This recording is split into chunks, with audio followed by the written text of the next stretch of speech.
شیخ الحدیث ڈاکٹر نثار الحق صاحب کے بیانات سننے کے لیے ڈاکٹر نثار الحق آفیشیل چینل کو سبسکرائب کریں، شکریہ۔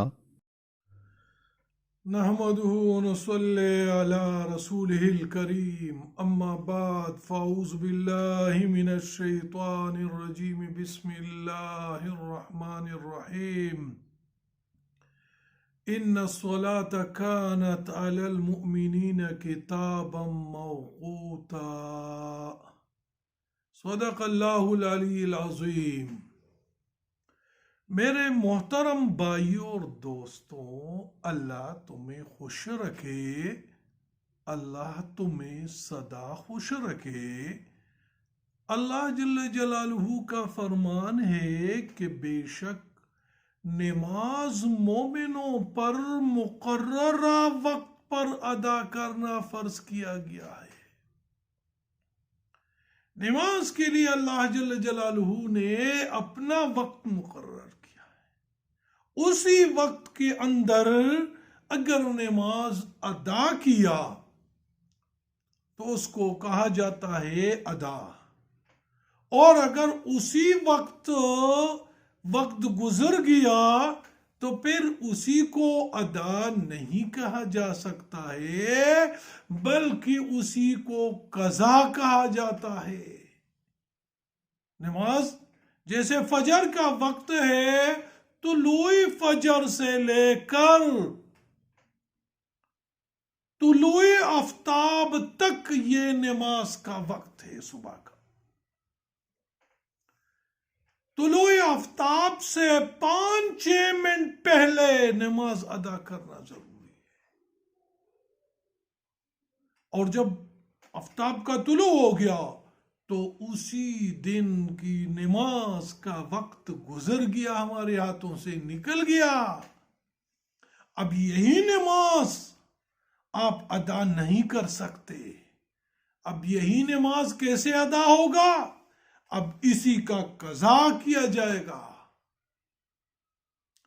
اب قضا کے لیے اختیار ہے، جب یہ مکروہ وقت ختم ہو جائے جو 15-20 منٹ علماء کرام نے لکھا ہے، تو پھر میرے بھائی اور دوستو آپ فجر کی نماز اشراق کے ساتھ ادا کر سکتا ہے۔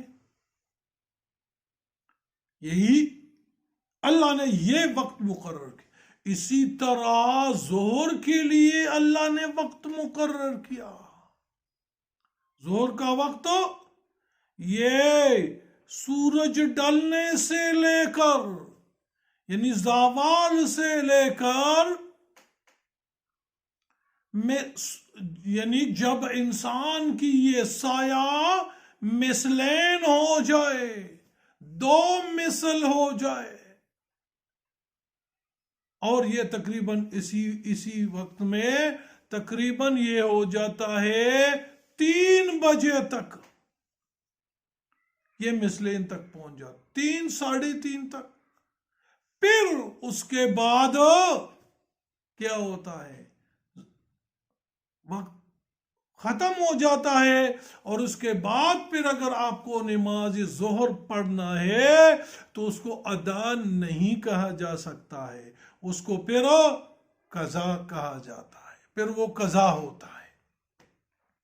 اور اسی طرح عصر کا وقت جو ہے، یہ عصر کا وقت، یہ جو مثلین ختم ہو جائے تو اس کے بعد عصر کا وقت شروع ہو جاتا ہے، اور اب اسی وقت تقریباً عصر کا وقت جو ہے یہ 3:30 سے شروع ہو جاتا ہے۔